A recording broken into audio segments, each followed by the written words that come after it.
Okay, welcome to another podcast. I'm here with Sergey Baranov for the second time, and he just wrote this book called The Mescaline Confession, Breaking Through the Walls of Delusion. And I just read the book and really did enjoy it. So, Sergey, welcome to the podcast. Thank you, Carl.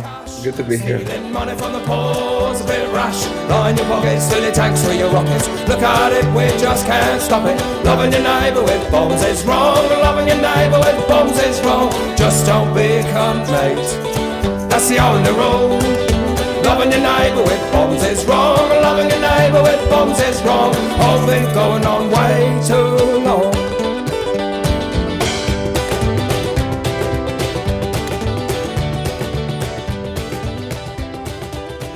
Good and bad for you, right? MDMA, I think in the book you even used the word addicted, that you got kind of addicted to it.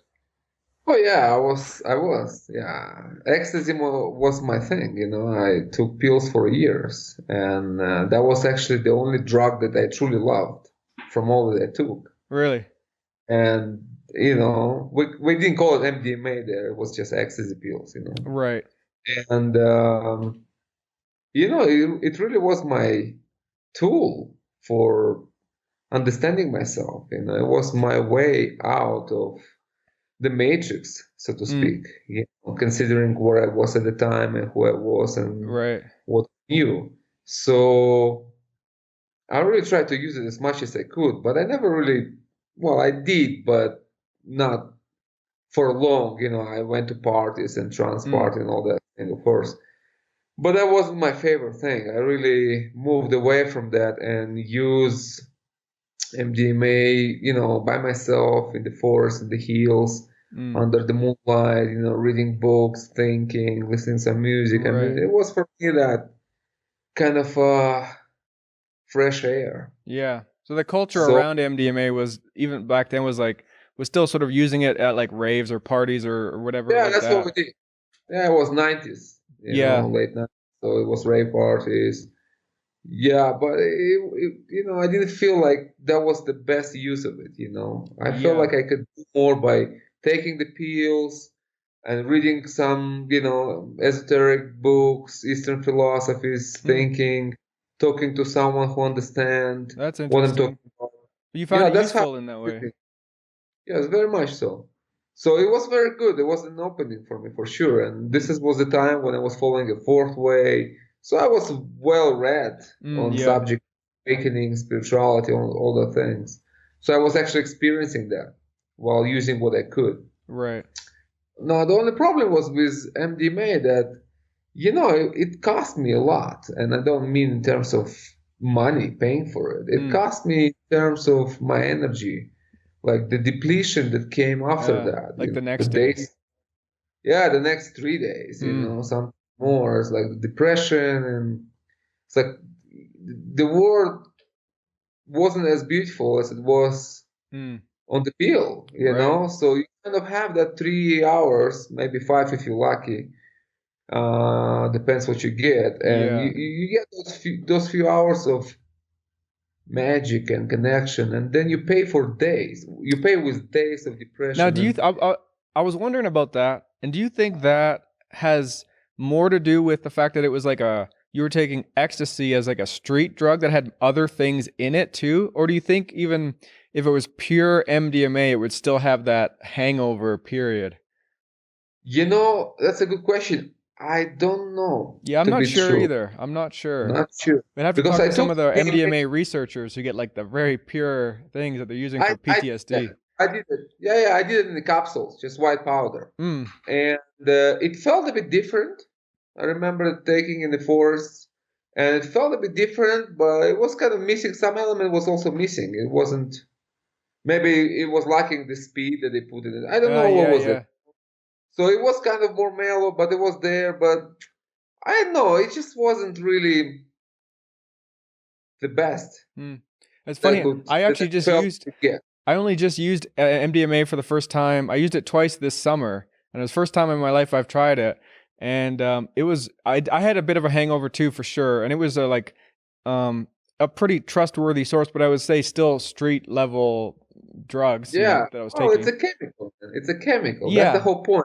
even if you get the purest MDMA from the lab, made by your friend, who is a chemist, who gives it at 100% certainty. It's still a chemical that comes from the lab. It's a good tool if you know what to do with it. But it still comes with that chemical flavor. You just can't do anything about it, man. This is just chemical. There's no secret in it. And that's something you talk about too, with the different. We can get into that actually later. I thought maybe I would just talk about just briefly my experience with MDMA. That what was beautiful about it is when you cross that threshold. I thought at first it got me very anxious. I was like very anxious, and when it was picking up, and then once it got there, it was like you could see the beauty around you. It was really amazing, and it totally removed any social anxiety I had.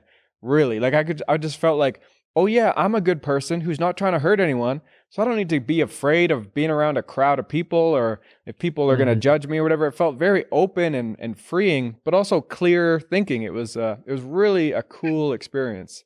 I liked it. Yeah, that's what I liked about it. I like the clarity, the thinking, the contemplating. That's what I liked about it, and the sense of magic that is there. That's right. That's real. That's what I thought. It's like, man, this is real world. I mean, this is something I can reach. This is something I can work with. But the problem is that it was fading away after a few hours. And it did fade quickly. It felt like it faded very quickly. And then, there were downsides. My jaw would be sore. I'd have to deal with that clenching that happens and stuff like that. It's hard to talk. It's like you want to talk, especially if you have someone you like to talk to. Yeah, for sure. It'll get you going. Just saying, I'm sorry, but it's just my computer is just creating some problems here. I'm just trying to delete stuff from my screen. Okay, it's good. Okay, no worries. So that was like an interesting part of the book. That was like early on, talking about some of your youth experiences with experimenting, really, with different states of consciousness and different substances and things. And then getting into eventually your work that you do now with this Huachuma cactus, which for people who don't know, briefly, it's it grows in you live in Peru. It grows there and some other areas. It's similar to like peyote, same active ingredient, but or it's called San Pedro as well. Is another name for it. And you've been working for this with this for like close to 10 years, I think, now in Peru. Over. Yeah. And it seemed like it was when you found that, like you've tried ayahuasca and things too, but it was really the relationship with the experience with this Huachuma cactus that really spoke to you. And that comes through in the book too. You talk about how it really it was something that you could work with, and you saw that. Yes, exactly. That's right. It's like from the very first time when I took this medicine, that was in the jungle in Iquitos in 2005. That was after 2 weeks ayahuasca retreat. So the next was Huachuma. And the very first time I took it, I recognized that. I felt like I knew this, And it was very similar to actually my MDMA journeys. But it was a pure ecstasy this time around. It was organic. And no hangover. No, nothing. Absolutely nothing. It's organic, pure, blissful ecstasy, which is much more powerful than anything I had before. So it's much deeper, much more beautiful, clearer. I mean, it's like ecstasy 10 times more. But and also, you're not, when you say that, like people might think that, like you say, like ecstasy 10 times ecstasy, but also like you're also clear-minded, and you're not just lost in ecstasy. You're still there, and you have a connection, right? You embrace the ecstasy. It's the ecstasy that you work with. It's the intelligent ecstasy. That's the whole thing. When you take the medicine, that's not taking a drug. That's a different. When you take a drug, it's just you out there. It's just you with yourself. When you take the medicine, it's you and the spirit and the intelligence of the plant. So there's a symbiotic relationship that comes out of this experience and connects you to that planetary mind, something that you just can't experience otherwise. So it's enhanced clarity and sense of deep gratitude for being alive, for being who you are, for being here and able to experience this amazing experience that leads to betterment of yourself, you know? So it's not just more intense ecstasy. It's the force of the medicine which cannot be experienced otherwise. It's the actual connection with spiritual dimension. Yeah. And that, so one thing I think you even said in the book was that this spiritual connection, this thing is actually fundamental to being a happy, healthy person. Yes. That people have sort of lost that a bit, that we forget that that's part of our experience and who we are here. I think that's what happens in the last 2,000 years. You know, I think people knew it in the ancient time, you know, pre-Christian time in Greece and everywhere else. I mean, people were doing, shamanism was the religion people were practicing, and ecstatic experiences were cherished and respected and integrated in the culture, you know? Yeah. And now, so I mean, there are religions and things, people practice different religions, but now, I mean, one of the things I liked in your book was you you went after science a bit, and people who are like really into science and who refuse to believe anything if it's not already proven by science, and that you kind of look at this as you're just in another religion. You guys are just in this science religion, and it's the same kind of idea. Exactly. Those folks are just as dogmatic as the religious people on the other side. Right. I think that's something we could maybe focus on a little bit. Is like, why is that? Why do you believe that? What is showing you that these people are not open to new ideas, say, or things like that? Well, you know, it's a reductionist approach that they using to everything. It's like science is, well, they're looking at you, you know, and what they see in you. They don't see your soul. They don't see your spirit. They see an assemblage of organs, you know, put together and, you know, in a certain way. And basically it's a kind of walking meat. Right. Yeah. So reducing the whole human into just physical cells. Exactly. Reducing the whole human experience to a physical appearance. Right. You know? So what psychedelics can do is to open your mind and help you see that there is more to you than your body, you know? Yeah. One thing I thought of when I was reading it was that, you know, thinking about emotions. So like thinking about what can science measure and what can science not measure. Science cannot measure how angry I am. They can measure my heart rate and my blood pressure, but they can't actually tell me how I'm feeling. They just can't. There's no way they can measure that. It's impossible. Or tell you how, when you are in love. They cannot say, you're in love 25% of your capacity. Yeah, right. No, they just can't. Yeah, it's limited, and it's limited, but people don't want to admit that. Very limited. I mean, all they can do is just put some stuff on your head and read the electromagnetic pulse, you know, on the screen, just kind of showing you like an earthquake thing, you know. Yeah. But that's it. But they don't know your thoughts. They don't know what you experience inside. Right.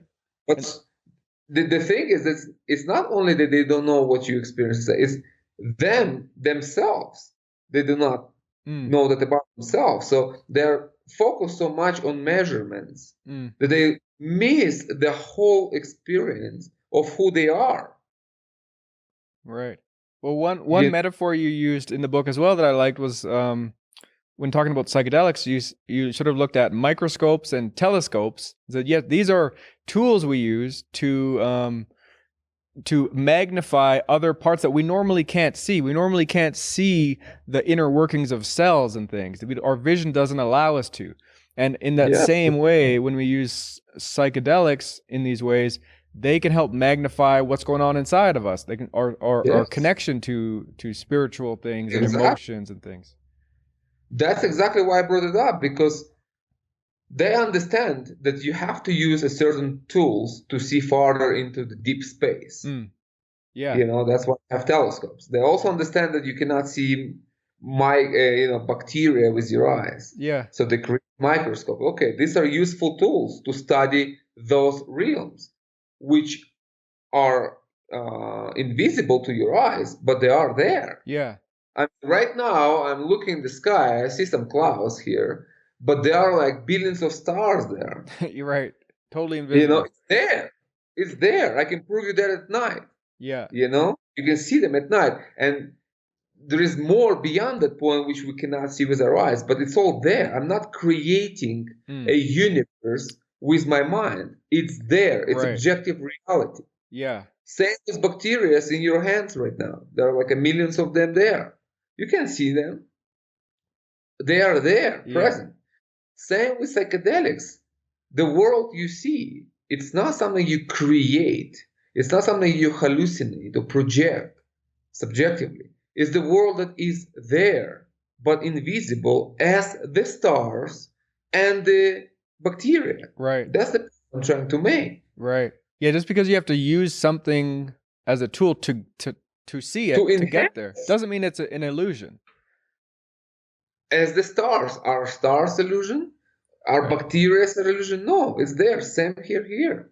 You enhance. It's a tool. Microscope, it's a tool. Telescope, it's a tool. Right. So is the psychedelics. And that's what they seem like. They seem like they're spiritual tools. It's a spiritual tool, yes. Yeah, I mean, it's ridiculous to me that, I started this podcast to talk about how psychedelic drugs could sort of help people with different things, talking about addiction or things like that. But all the conversations I end up having with people who've used psychedelics, it always comes down to spiritual conversations, things about, and so it's amazing to me that these drugs, these substances, provoke spiritual things in almost everyone who uses them. It's like across the board, it's kind of amazing. And then in turn, ridiculous that they're illegal the way they are when that's what they're doing. Wow, there are many ridiculous things in our world. I mean, that's one of them, it's like, that's what I'm trying to change among other people, Mm-hmm. This book is my humble contribution to this madness, Mm-hmm. That's why I brought kind of academia into it, because these are the people we actually need to make a difference. And during these years since we talked last, I actually had a number of PhDs here, PhDs psychologists and religion and philosophies, and they drank medicine with me, and they have seen what I want them to see, So that's the people who we can use to reshape the narrative. Oh, yeah. And people who have influence, I guess. Yes, of course. I mean, it's easy to discredit me, for example, but it's not easy to discredit my PhD friends who are there, kicking the universities right now in the States. So by, showing them this reality and the benefits of the plant and the experience, we kind of we're gathering a certain momentum to bring this discussion to a certain level. We need to talk about this stuff. This is not an underground talk. This has to be on the front pages. We need to talk to politicians. We need to bring them here. We need to have presidents drink medicine. I would make it a requirement. You cannot be president if you're not taking psychedelics in a certain, in the shamanic setting with people who understand what they're doing. So you understand humanness first. Yeah, it's just the power they have. The power they have to help people and change people like that. It's so amazing. Well, it's untapped. Now the power they have is to destroy. By giving them medicine, we can show them that, they can use their power to create and to preserve and to help. But you have to get to those people. They cannot do something which is illegal. It's not good for their career. It's not good for their reputation. Yes. That's why first you have to bring that to the table, from academic perspective, medical, to show that, hey guys, you were just not well informed about the whole thing. Yeah. So we need to have discussion here. Yeah, thankfully. And then in Canada, just last week, marijuana was legalized. It was legalized recreationally across the board, federally. The whole country now can just go to the store, buy marijuana without a medical condition, without anything, which is just by being a free-thinking adult, you can go choose to do that. And I really hope that will open the doors to people to just thinking a little differently and think maybe what we've been taught about these drugs is not true, that they're not that dangerous, not as dangerous as we've been told. Well, of course it can be dangerous, like anything else. I mean, beer can be dangerous. Yes. If you're foolish, you know. I think what has to happen is legalization or decriminalization. It's a good thing. It's a good step forward, but it's not enough without the education. That has to come together. Yeah. We can't just like legalize the whole thing, and people are nuts, man. Yeah, people are idiots.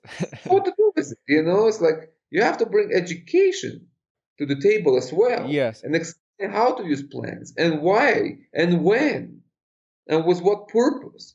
You know, that's missing. Yeah, that's true. I think even with marijuana, at least marijuana being very more mild compared to something like Huachuma or ayahuasca.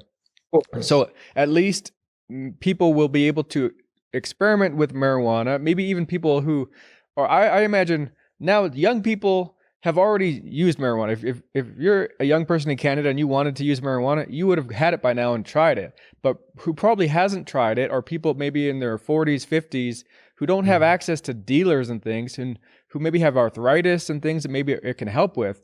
And it might open their minds, and they might be able to educate themselves on how marijuana can be helpful, which in turn will, I think, make people more open to the idea that other illegal substances can be very helpful as well. And that can sort of change things.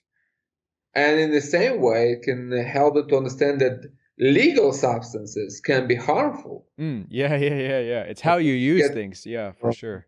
You know, to pharmaceuticals and stuff. I mean, that reminds me of something I wanted to ask you about. Speaking about danger and things and pharmaceutical drugs, something in your book, you talk about this. I forget what it was called, maybe the nightmare in your room or something. When you had a friend who had a father who was schizophrenic, and he was taking medication for that, and you decided you wanted to. I think you were in an experimental stage, right? And you wanted to try this medication. So maybe you could tell people a little bit about what happened. Well, that was, in the phase when I had an interest in hallucination. I want to understand what hallucination actually means, you know? Right. Because I used drugs before during that time, you know, but they were not hallucinogens, you know. Now, I always thought that time, like, what is hallucination? Like, what is it? Is it like I'm sitting here and I'm watching a film, you know, in the main square, or, you know, like I'm watching TV, something? Like, I wanted to experience what does it mean? Yeah. So the only hallucinogens we had during that time, it was that pharmaceuticals, powerful antipsychotic drugs that were only prescribed to people with schizophrenia to help them to calm down. So, you know, it's kind of to manage the psychosis. So when you take it, I mean, it's you just become you hallucinate. So you kind of calm down and relax. You know, that's the idea. So he told me about that, and I said, okay, let's try it. You know, that's what we have.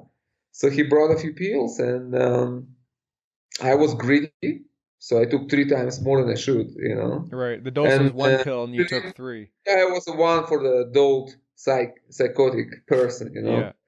I took 3 then, and it turned out to be nightmare in my room, you know, and I described it in the book. I don't want to spoil the story, so you can just read it. But it's now funny when I look back, but it wasn't funny then. Yeah, no, some of the stuff that you described, it was basically, to me, it was like, it symbolized what people are really afraid of when it comes to psychedelics, is this idea of like losing control of your mind. Yeah. Exactly. And you can. Yeah. It's actually really scary, that idea. Yeah. Of course you can lose your mind. That's why you need to know what to take, what not to take, how much to take, with who to take, where and why, and all the stuff. That's what I mean by education. Yeah, right. You know, that's missing. Because There are drugs and there are drugs. Like there are musicians and there are musicians. Yeah. They are not the same. That's the thing. It's like you can't put all of them in one row and just put a label and say, hey, these are drugs. Right. First of all, these are not. These are plants. These are drugs. This is coming from the lab. This is coming from the Mother Earth. Drug don't grow from the earth. Plant does. Yeah.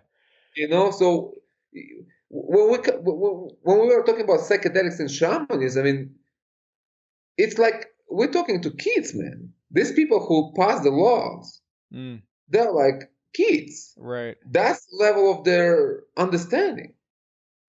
Yeah. That's what we need to bring to the table. Education, reasonable, hardcore, experiential, people who can back it up, people who do it for life. Yeah. That's what's important.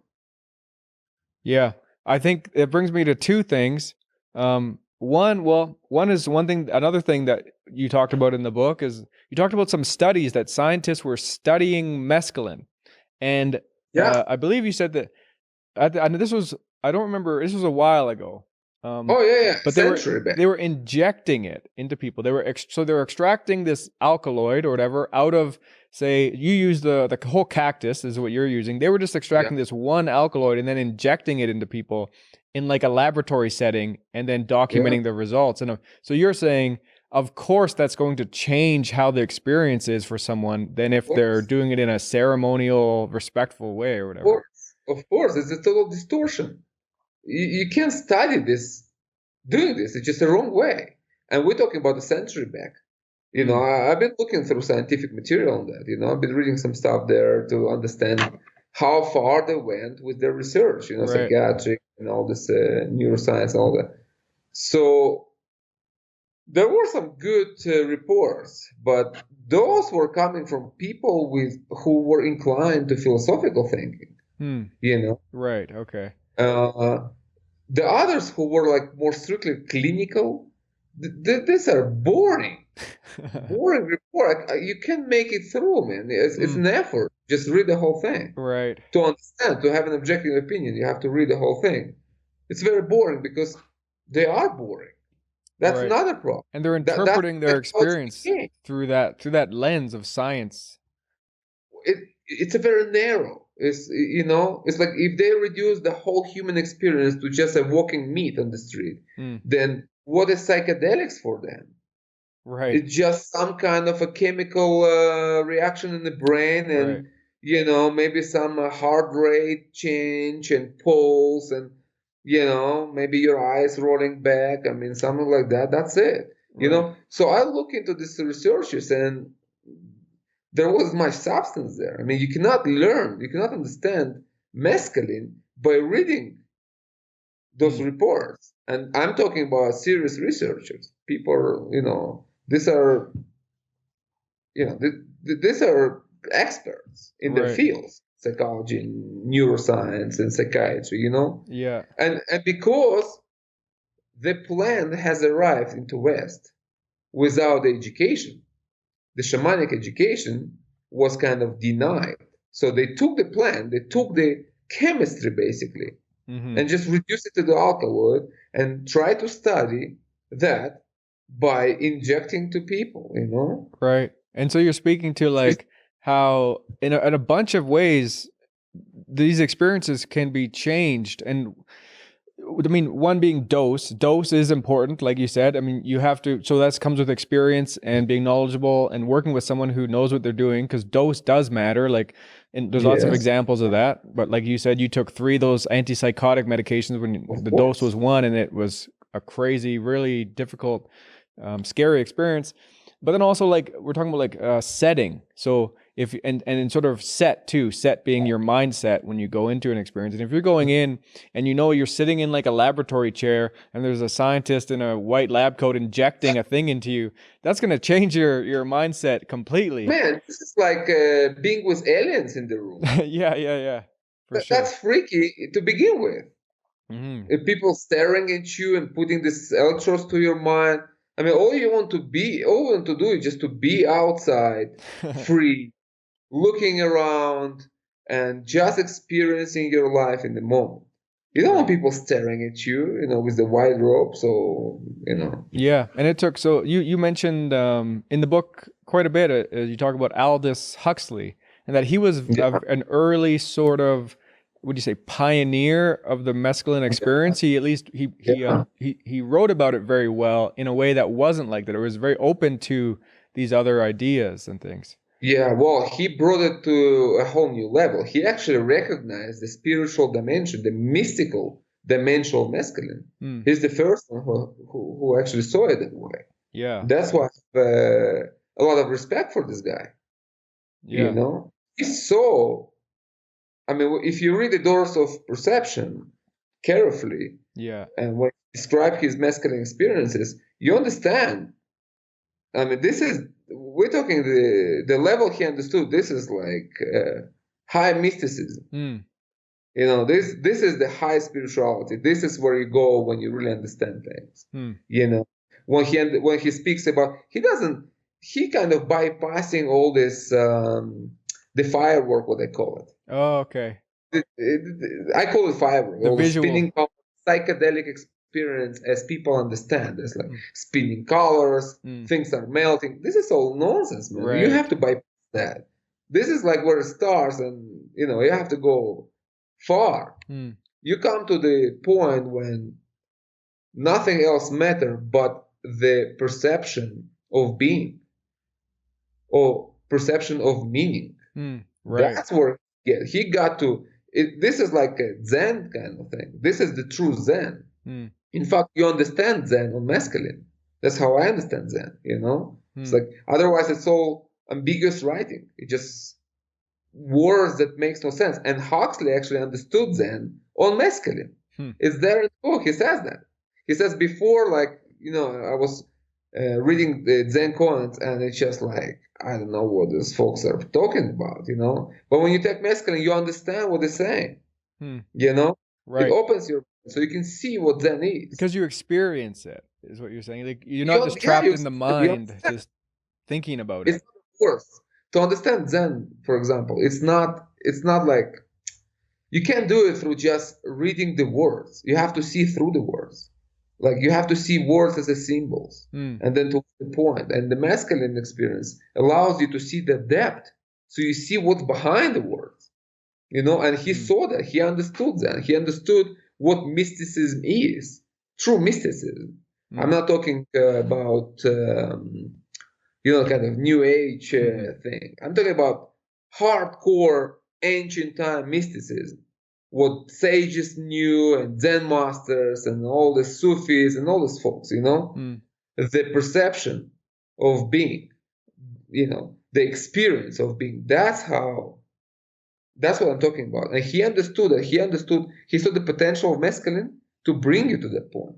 But not everyone is Huxley, right. Another important thing. It's not like you just take mescaline and you understand how universe works. It doesn't work like that. You might have glimpses, you might have insights, but it's really what you bring to the experience. It's who you are. It's who you are before the experience. It's your search, it's your understanding, it's your readings, it's your contemplation, it's your spiritual search that makes the experience what it is. That's why Huxley saw it. So that's why I say education is important. Yeah. You bring spirituality into psychedelics. You merge the two. You fuse the two. Psychedelic is a power that capable to open your mind if you do it right. Right. But when it opens your mind, what do you see? Well, what do you bring into it? If your mind is empty, then what you see is just the greatest emptiness, Right. So part of it is this is helping people become open to these ideas that these things can be used in these ways, and like that they can, and then if they're open to learning that they can actually use these with focus and respect, and that they might learn something, like being open to learning something that will help people. Yes. Yeah, you exactly. That's how you do it. You want to learn. You want to understand yourself. That's why you do psychedelics. That's why I do psychedelics. Right.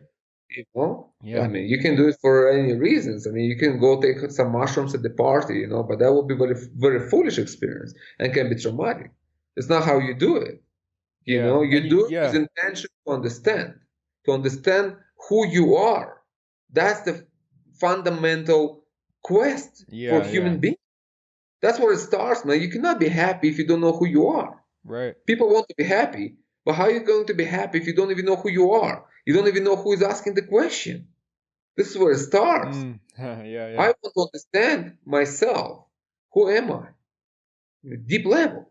You know, this is the new foundation for your spirituality. Mm-hmm. So if you use psychedelics with that intention, with that direction, with that mindset, well, that's a whole different journey, you know? And this intention is like your compass. It just keeps you, it directs you. It helps you.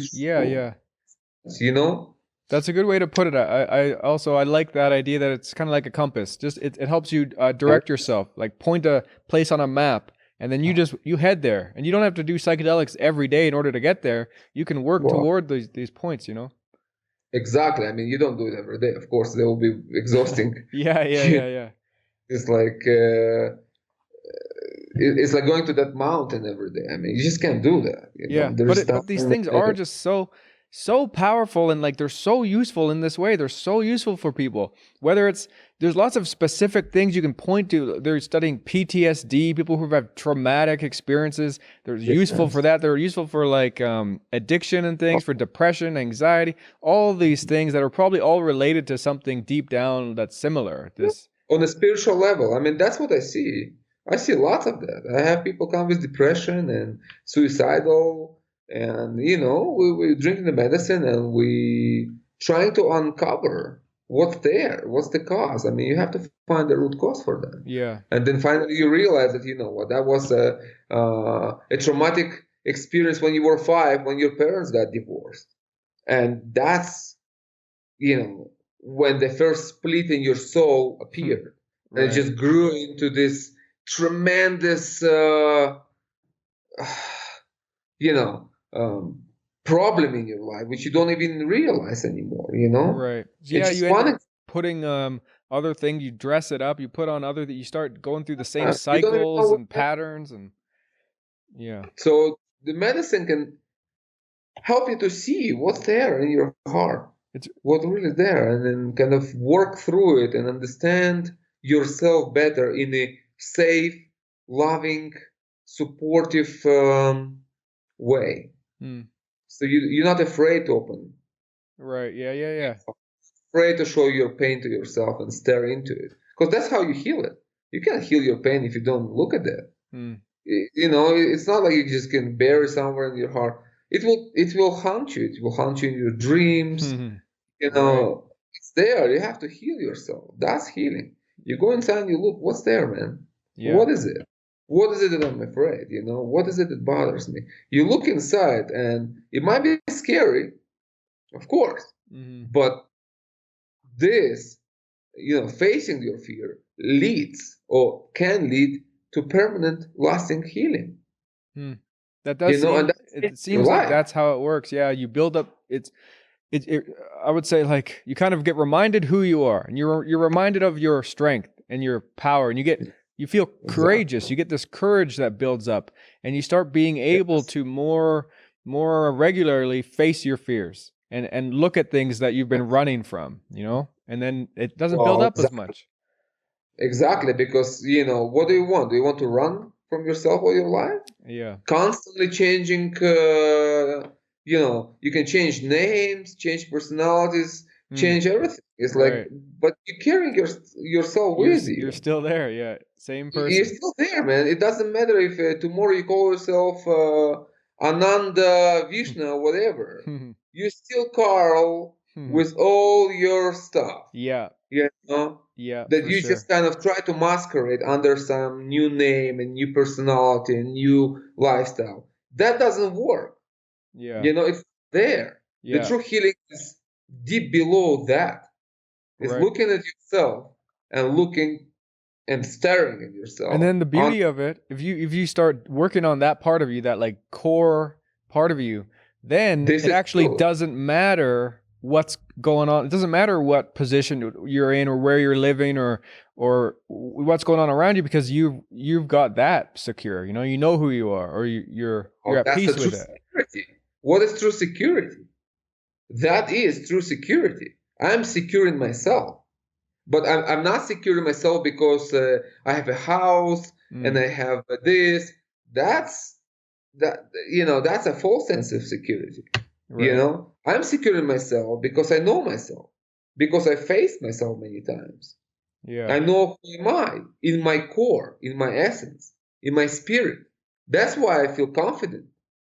That's why I feel secure. That's what medicine can help you to understand. It's who you are deep down in your heart. And when you find that courage and that strength, you're not afraid. Yeah. It's really a beautiful, it's an amazing thing. And people do so much out of fear. Like, people are so anxious and scared these days that it creates a lot of problems for people. Of course. I mean, you don't think you don't want to do just because the fear is telling you. You're working jobs that you hate. Yeah. Just because you're trying to find security in a job, in a paycheck, but you hate your job and you hate people who you work with. So how you can be happy? Yes. Yeah. If you start in the morning in the city, that's just a normal life. I don't know where you live, but big cities like this, man, you spend an hour, 2 hours in the traffic. Yeah. You work already angry. Yeah. I mean, first of all, you start the morning from your alarm clock. You're already angry because you sleep, you rest, I mean, we don't use alarm clocks. We don't have it home. We wake up with the sun. That would be so nice. I would love that one day. Yeah, this is a completely different life. Yeah. This is like a natural way. It resonates with our biospheres, That's how people did it before. But in the cities, the whole thing is screwed up. You go to sleep late at night because you want to play, you want to do your stuff, after work. But that's already like your body should be already resting. Yeah. But you're still posting stuff on Facebook. You know what I mean? And then you wake up in the morning exhausted. Tired, yeah. Tired. You wake up tired. I mean, you just slept the whole night or whatever you have, and you're tired. Now you hit the road. You have the traffic, fighting with people, all this kind of coming to work, There is your boss. There is the task. There is like, oh, man. Yeah, get through it. Have a coffee. Then you're just trying to keep yourself awake. Then you go back home with traffic again. You come home, your kids are sleeping. You didn't see your kids. You don't see your kids growing. And then it's like going like this every day. But people are stuck in this rat race. I see that a lot around me. For sure, a lot of people I know are just they're afraid to lose their jobs, right? So then you're afraid to take risks at work. You're afraid to speak out against your boss or people who've maybe done things wrong, and you're just living in fear. Because you're full of debt, You lose your job, your house gone, your spouse gone, everything gone. You just find yourself under the bridge in the old Toyota truck. I mean, that's what happens, man. The system has you. Yeah. That's what happens. You became a slave. People are slaves to debt too. People were stuck in the consumerism model where it's you want the newest truck, the newest toy, and then you go into debt to get it. Well, and in order to pay your debt, you have to work more hours and more jobs, and that costs you quality time with your family, quality time with yourself. Yes. When do you spend time with yourself? When? In traffic? That's not time. Yeah. In the work where you had your job, that's not quality time. Your quality time is with your family. It's outside in nature. It's peace. It's beauty. It's love. But how much of that you have in your life in comparison to the stress? Yeah. It's the battle. Yeah. That's something the psychedelics. These things help you prioritize, right? What's actually important? Exactly. What's really important? Yes. Oh, maybe it's not money. Maybe money's not the number one thing that's important. Maybe it's number 5. We need money to pay bills for sure. Yeah. But hey, my kids are more important. My peace is more important. Yeah. My health, my family's health. My health is more important. Yeah. Yeah, absolutely. It just shows you the true values versus the fake values. Yeah. And what happens that people in the West, the whole culture of others, bigger house, prestige, driving a Tesla, last iPhone. This is all false. Right. But they have you, it's like that's what you want because your neighbor kind of driving a better car than you, and you're driving this little, truck. So it doesn't look good, if you're there. Like for me, for example, I don't care anymore what they drive. I mean, of course, it's nice to have a good car so you don't get stuck somewhere. Yeah. Yes. I'm not against that. But this is not where my identity is. My identity is who I am. Right. Yeah. What I understand is how I experience my life. That's who I am. This is where my identity is. It doesn't matter what people say.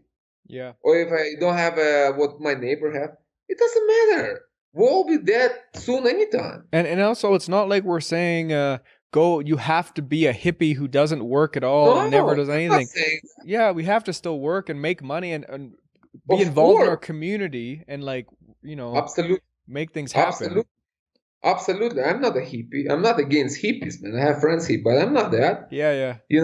I think you have to be one leg in, one leg out. You have to be strong on level. Yeah. Strong socially, financially, spiritually. Yeah. It's like we're doing well. Yeah. We're living a good life. And what's amazing is these things, like whether it's ayahuasca or magic mushrooms, or there's all these different substances that seem to have this ability to help people connect with what is real to them, who they are, what should they focus on in their lives, how to direct themselves better, how to be happy and healthy in their community. It's amazing that these things are so helpful. They can be. That's important. They can be. Yes, but if you just take it at a party, that would be foolish and harmful. Right. That's what the problem is. Like, that's why I speak about you have to know what to do with it. Yeah. It's true. It's like I hear often, like, people come to Peru and, they, just being foolish. And they just take sacred medicine with the wrong intention, the wrong places, and go to discotheque. Right. I mean, what do you expect, man? Of course you will freak out. Of course it will be a horrible journey. Yeah. What do you expect? I mean, obviously. Obviously, yeah. Obviously, it's like jumping from the airplane without a parachute. Yeah. I mean, that's not going to be. It's going to be a landing. Yeah. That's right. It's like that. It's like you don't do things like that. There's just things that you don't do, and that's what education comes. Yes. It's education, and then the culture too, how we're communicating about these things in the culture. Because I've had, without fail, I've had lots of conversations with people outside of the podcast, just people I bump into who I talk about these things. They go, oh yeah, I've had some really bad experiences. And without fail, every single time someone's told me they've had a really bad experience, it's always just like, yeah, I didn't know how much I was taking. Someone gave it to me at a party where I was with a whole bunch of people and I didn't know some of them, or I was just in somewhere I wasn't safe. We were driving around somewhere else. It's always like, guys, what do you expect is going to happen? But that's the culture too. People expect that when you're taught that these are only just drugs that are bad and you can't have a good experience, you don't take them with that intention. You don't take them to have a good experience. You take them to have a stupid experience, because that's the culture around. That's pretty much guaranteed if that's what you do. Yeah. It is. Yeah.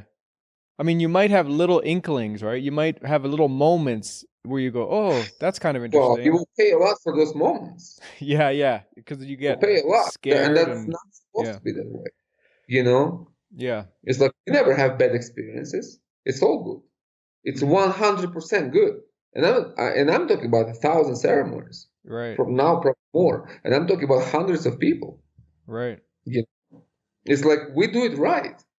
It is only good experience. Of course, it might be difficult sometimes when you go through some emotional stuff and trying to figure out things. Yes, but that's part of the medicine. Yeah. This is not bad. It's difficult. But that's how you get stronger. That's how you get through it. And you have support.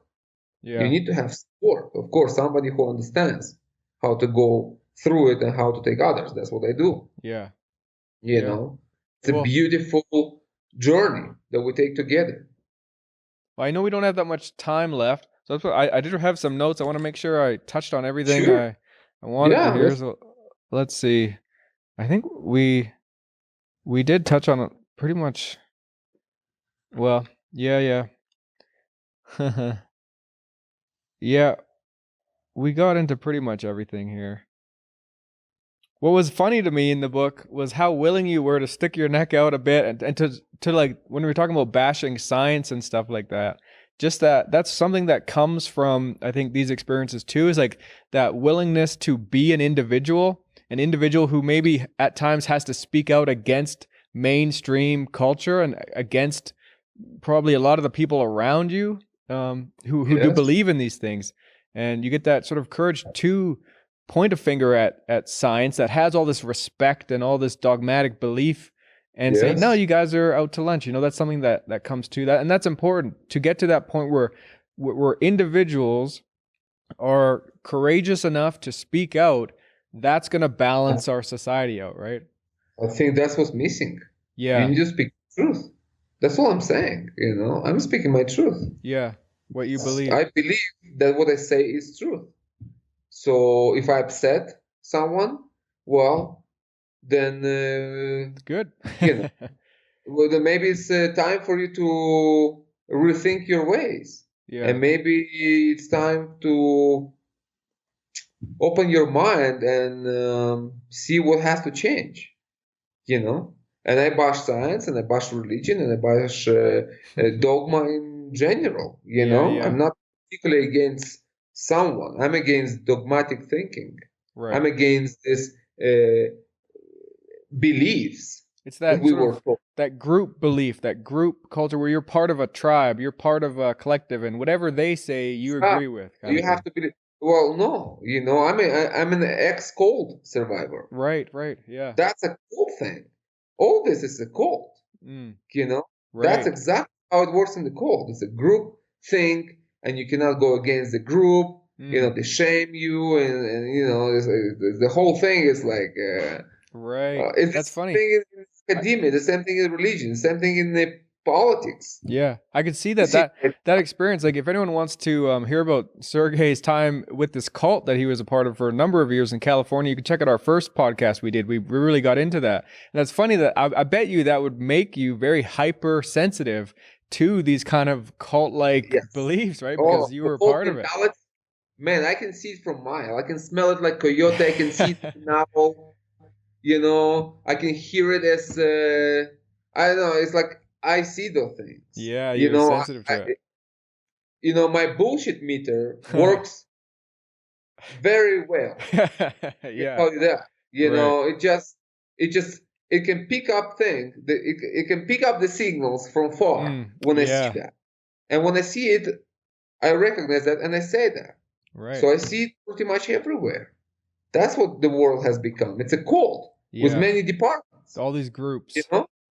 It's like, exactly. And each group fighting for control. Yeah. It's like Democrats fighting for control versus Republicans and, and Christians versus, you have the Christians within the Christians fighting for the best, claiming their, authority under the sun. It's like everyone is fighting each other. Mm-hmm. It's like, that's what I see in the world. Right. It's that we're not going in a good direction. Mm-hmm. We're going to. I mean, what do you expect? It's like taking mushrooms in a party with some foolish people. Well, it's the same thing. Your consequences are just a matter of time. I mean, it's just a mathematical certainty that you will have an experience. Same thing with the world. It's just a mathematical certainty that we will reach a point when things will just collapse. People will start killing each other for voting different than them. Yeah. You know what I mean? I mean, that's where we're going. Yeah, there's all this societal pressure these days. It's kind of like peer pressure where people just feel like they don't want to be an outcast. They don't want to be an outsider. They want to fit in. So they just go along with whatever's, happening. Yeah. Exactly. The whole thing that's kind of people lost the sense of self. Yeah. That's what's the problem. The sense of self, the sense of individuality. I'm an individual.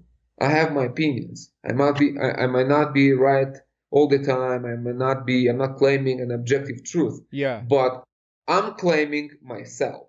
Right. And what I think matters, and like I have power too, to know that you as an individual do have power to change people's minds around you. We do. Well, if you speak your truth, that would be the best way to do that. Yeah. You know, and if more people do that, then we have a better influence. We have a better climate. Yeah. Better spiritual climate in which good plans can take roots, you know? Yeah. Yeah. So my second book was, you know, I felt like I have to say more, you know? I felt like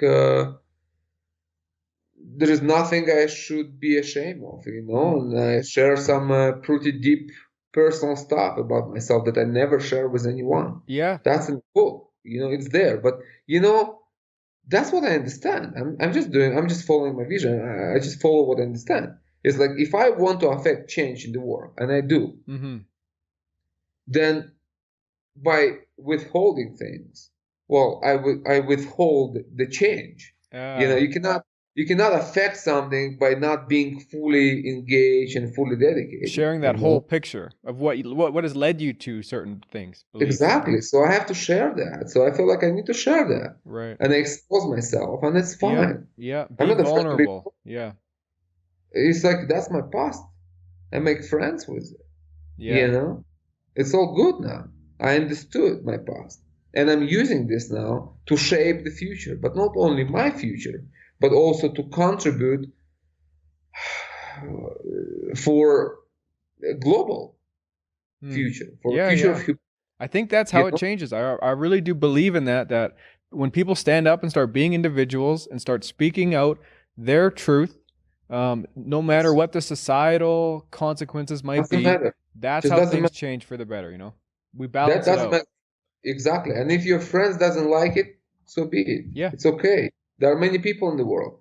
I make new friends. But it's better to have one friend who is real and who share the same, you know, similar, you know, things as you, than having 100 fake friends. Right.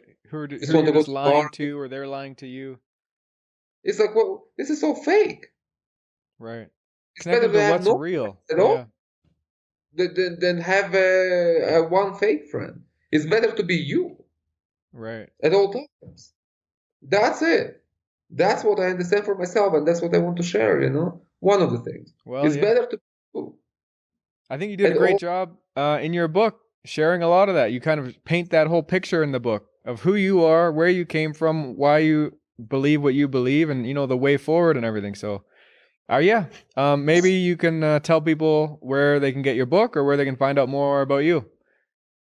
Well, the best way is my website is shamansworld.org, and I have a store there and both books available there. And I want to give a promo for your audience, right? Which is truth. I That's like it. So when you go buy a book, there will be, you know, a place where you put that code and you get a discount. Okay. So people go there, buy this book, the Mescaline Confession, you put in truth and you'll get a little discount. That's great. Yeah. Well, I believe that this is an important book, you know, and this book has to be read. So I hope, you know, our conversation, you know, inspire our audience to get the book and read the book and think. Now, if people also want to connect with you and maybe work with you in Peru, can they also get a hold of you on the website for things like that? Sure. The website is the best place to get in touch, you know, and I will be happy to talk to people. We always talk.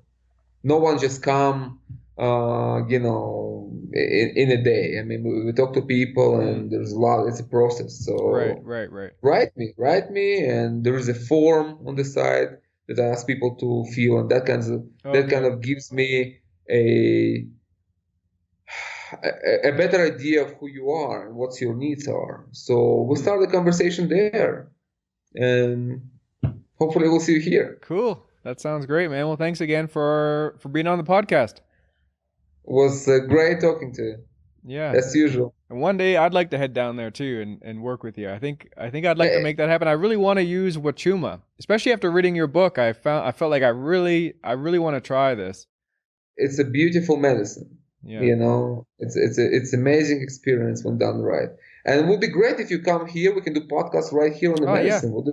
It's much better. That'd be awesome. We actually take the medicine and we talk. Yeah.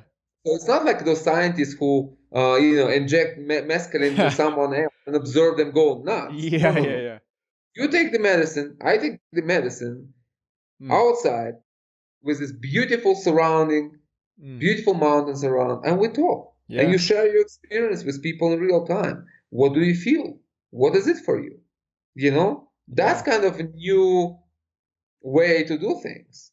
You know, it's not just to observe others, it's to be to witness, to have the experience and share it. So if you come down here, we have a beautiful place here. Man, that sounds awesome. I would love to do that. I've been to Cusco once before, and I really loved it around Cusco in that area. And I know you're nearby there, so one day maybe I can make it happen.